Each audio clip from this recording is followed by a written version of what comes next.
നിർബന്ധമായും സുരേഷ് ഗോപി വേണം എന്ന് പറയുന്നതിനേക്കാൾ വലിയ നിർബന്ധമാണ് എനിക്ക് ഞാൻ അറിയാതെ ഇവിടെ ഒരു ഇല പോലും അനങ്ങാൻ പാടില്ല എന്നുള്ളത്.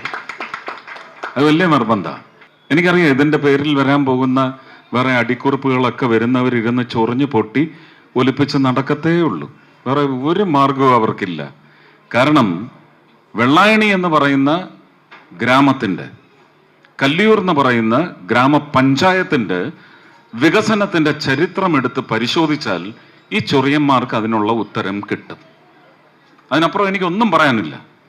2017 ഒരു ഗ്രാമം ദത്തെടുക്കുന്ന പ്രധാനമന്ത്രി ആസൂത്രണം ചെയ്ത പദ്ധതിയുടെ ഭാഗമായിട്ട് കേരളത്തിൽ അന്നത്തെ എത്ര തിരഞ്ഞെടുക്കപ്പെട്ട MP-മാർ, എത്ര രാജ്യസഭയിലേക്ക് തിരഞ്ഞെടുത്തയച്ച MP-മാർ ഇത് അവലംബിച്ചു.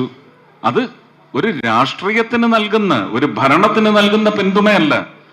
ആ ഗ്രാമങ്ങളിലെയൊക്കെ ഒരുപക്ഷെ ഒരു അഭിവാഞ്ചയുണ്ടെങ്കിൽ ആ ഗ്രാമത്തെ ഗ്രാമമായി തന്നെ നിലനിർത്തിക്കൊണ്ട്, ഗ്രാമം എന്ന് പറയുന്ന ബ്രാക്കറ്റിൽ നിന്ന് ഒരു പട്ടണമാക്കി മാറ്റി ഒരു കോൺക്രീറ്റ് ജംഗിളാക്കി മാറ്റാതെ തന്നെ ആ ഗ്രാമത്തിൻ്റെ അടിസ്ഥാന വികസന, ഉപയോഗ, സൗകര്യ, അങ്ങനെ വിവിധങ്ങളായ മുന്നോട്ടുള്ള അല്ലെങ്കിൽ മുകളിലേക്കുള്ള ഉയർച്ചയ്ക്ക് വേണ്ടിയുള്ള പദ്ധതിയായിരുന്നു അത്. നിങ്ങളൊന്ന് പരിശോധിക്കൂ, ഏതൊക്കെ ഗ്രാമങ്ങൾ ആരൊക്കെ ദത്തെടുത്തു. ദത്തെടുത്തവരാരെങ്കിലും വെള്ളായണി പോലെ അല്ലെങ്കിൽ ആവണിശ്ശേരി പോലെ, കല്ലിയൂർ ഗ്രാമപഞ്ചായത്ത്, ആവണിശ്ശേരി ഗ്രാമപഞ്ചായത്ത്, ഇതുപോലെയുള്ള ഒരു മുന്നേറ്റം എത്ര ഗ്രാമങ്ങളിൽ എത്ര MP-മാർ സൃഷ്ടിച്ചെടുത്തു എന്നുള്ളത് അന്വേഷിക്കേണ്ടത് രാഷ്ട്രീയപരമായ കാര്യം തന്നെയാണ്. രാഷ്ട്രീയത്തിന് ഭരണ നിർവഹണം എന്ന് പറയുന്ന ഉത്തരവാദിത്വമുണ്ടെങ്കിൽ അത് തീർച്ചയായിട്ടും അന്വേഷിച്ച് നിങ്ങളുടെയൊക്കെ രാഷ്ട്രീയ തീരുമാനം 5 വർഷം കൂടുമ്പോൾ മാത്രമാണ് എത്തുന്നതെങ്കിൽ ഈ വിശകലനം, ഈ ഒരു നിശ്ചയമാണ് നിങ്ങളുടെ വോട്ടെന്ന് പറയുന്ന നിശ്ചയത്തിലേക്ക് മാറ്റിമറിക്കേണ്ടതെന്ന് ഇപ്പോഴും ഞാൻ അഭ്യർത്ഥിക്കുകയാണ്. തുടക്കം മുതലും ഞാനിത് തന്നെ അഭ്യർത്ഥിച്ചിട്ടുള്ളൂ. ജനങ്ങൾക്ക് വേണ്ടി ആവണം ജയിക്കുന്നത്, അത്രയേ ഉള്ളൂ.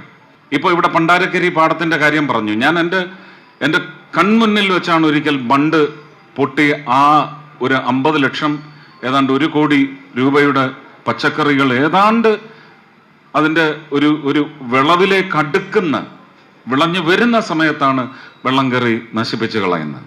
തൊട്ടടുത്ത വർഷം ആ ബണ്ട് പൊട്ടിയില്ല. കാരണം 50 ലക്ഷം രൂപയ്ക്ക് അവിടെ ഒരു പുതിയ ബണ്ട് പണിഞ്ഞു കൊടുത്തിരുന്നു. ഇത് തിരുവനന്തപുരത്ത് നിന്ന് ജയിച്ചു പോയ എത്ര MP-മാർക്ക് സാധ്യമായി? 47 വർഷമായിട്ട് ഇപ്പോ അവിടെ തിലകൻ ചേട്ടന്റെ പേരിൽ സ്ഥിതി ചെയ്യുന്ന തിലകൻ പാത, 47 വർഷമായിട്ടുള്ള ആ വെള്ളായണി കായലിന്റെ ചുറ്റുവട്ടത്തുള്ള ഇത് കിരീടം പാലമാണെന്ന് പറഞ്ഞ് സ്ഥാപിച്ച കാലത്തിന് ശേഷവും അതേ അവസ്ഥയിൽ തുടർന്നു. അതെന്നാണ് 1.25 കോടി രൂപ ചെലവാക്കി ഇന്ന് ഉപയോഗയോഗ്യമായ ഒരു പ്രദേശമാക്കി മാറ്റിയത്. നമുക്ക് ശംഖുമുഖം, കടപ്പുറം തിര കൊള്ളാൻ ഇനി എത്ര അവസരം കിട്ടും, എത്ര ദിവസം അവസരം കിട്ടുമെന്ന് നമുക്ക് നിശ്ചയിക്കാൻ പറ്റാത്ത അവസ്ഥയായി. അപ്പോ ജനങ്ങൾക്ക് അവധി ദിവസങ്ങളിൽ, ഞാൻ എൻ്റെ കുട്ടിക്കാലത്ത് എൻ്റെ അച്ഛനും അമ്മയും തോളിലേന്തി കൊണ്ടുവന്ന് കാണിച്ച ഒരു ശംഖുമുഖം കടപ്പുറമുണ്ട്. ആ സൗഖ്യം നമുക്ക് നഷ്ടപ്പെട്ടെങ്കിൽ ആ സൗഖ്യം പുനഃസ്ഥാപിക്കാൻ ഇപ്പൊ ടൂറിസത്തിൽ തന്നെ നവ സംവിധാനങ്ങൾ ഒരുങ്ങി വരണം, നവഗേഹങ്ങൾ ഒരുങ്ങി വരണം. ടൂറിസത്തിൽ വന്ന് കണ്ട കോവളം മാത്രമല്ല, വർക്കല മാത്രമല്ല, ഒരു മുഴുപ്പിലങ്ങാട് ബീച്ച് എന്ന് പറയുന്നത് പൊന്തി വരണം. ബേക്കൽ കേരളത്തെ സംബന്ധിച്ചൊരു തിലകക്കുറിയാണ്. പക്ഷെ അതിന് എത്രമാത്രം ടൂറിസം പ്ലാറ്റ്ഫോമിൽ, ഇന്ത്യ ടൂറിസത്തിൽ എത്രമാത്രം നമുക്ക് ഉയർത്തി കാണിക്കാൻ സാധിച്ചു? ഇതിനുള്ള ശ്രമങ്ങൾ ഉണ്ടാവണം. Newer tourism spots, pristine locations, ഇതാണ് പുതിയ സംവിധാനത്തിലൂടെ കണ്ടെത്താൻ ശ്രമിക്കുന്നത്. അതിന് സംസ്ഥാന സർക്കാരിന്റെ പിന്തുണയില്ലാതെ ഇത് നടക്കുകയില്ല. ഇപ്പൊ ഇവിടെ ശംഖുമുഖത്തിന് പകരം ജനങ്ങൾക്കൊരു ഉല്ലാസ കേന്ദ്രമാവണം. അന്നേരവും ഇപ്പോ വലിയ ഉത്തരവാദിത്വമാണ് വെള്ളായണി കായലിനുള്ളത്. വെള്ളായണി കായൽ ഇനി ഈ പട്ടണത്തെ മാത്രമല്ല ദാഹം ശമിപ്പിക്കാൻ പോകുന്നത്. വിഴിഞ്ഞം എന്ന് പറയുന്ന പോർട്ടില് വരുന്ന വലിയ വാഹിനികൾക്ക് ശുദ്ധജലം നൽകേണ്ട ഉത്തരവാദിത്വം കൂടി വെള്ളായണി കായലിനുണ്ട്. അപ്പൊ അതിൻ്റെ ഇന്നത്തെ ഉൽപാദന ശേഷി 3 ഇരട്ടി വർദ്ധിപ്പിക്കേണ്ടതുണ്ട്. അതിൻ്റെ ഇപ്പോഴും ഊറ്റുറവകളെല്ലാം ഒരുപാട് സെഡിമെന്റേഷൻ കൊണ്ട് വിവിധ തരത്തിലുള്ള മണ്ണും ചെളിയും മറ്റുൽപ്പന്നങ്ങളും കൊണ്ട് മൂടിക്കെട്ടി കിടക്കുകയാണ്. ആ ഊറ്റുറവകളെല്ലാം വെമ്പുകയാണ്. ഒന്ന്, ജലം ചുരത്താൻ വേണ്ടി, അതിലേക്ക് വഴിതെളിക്കുന്ന പദ്ധതിക്ക് വേണ്ടി അതിൻ്റെ ചുറ്റുവട്ടത്ത് ഇനി ഒരു നിർമ്മാണവും നടക്കില്ല.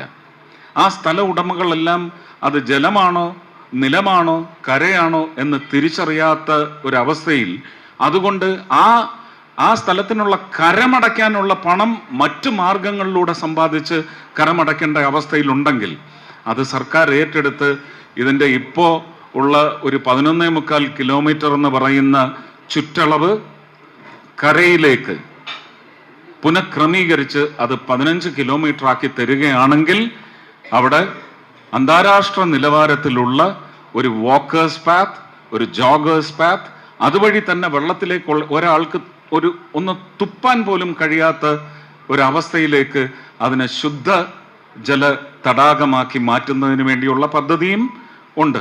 അതിന് ടൂറിസത്തിൽ ഞങ്ങളുടെ സ്റ്റേക്ക് ഹോൾഡേഴ്സ് ആയാലും ശരി തന്നെ, പെട്രോളിയത്തിൽ സ്റ്റേക്ക് ഹോൾഡേഴ്സ് ആയാലും ശരി തന്നെ തയ്യാറായി നിൽക്കുന്നുണ്ട്. ഒരു 800 കോടിയുടെ പദ്ധതിക്ക് എല്ലാം സജ്ജീകരിച്ചു വെച്ചിട്ടുണ്ട്. സംസ്ഥാന സർക്കാർ എന്ന് ഇതിൻ്റെ ഒരു അതിർവരമ്പ് പുനർനിശ്ചയിച്ച് അവർക്ക് കൊടുക്കേണ്ട കാശ് കൊടുത്ത് ആ സ്ഥലം എടുത്തു തരുന്നോ അന്ന് ഇത് അവിടെ കൊണ്ടുവരാൻ തയ്യാറാണ്.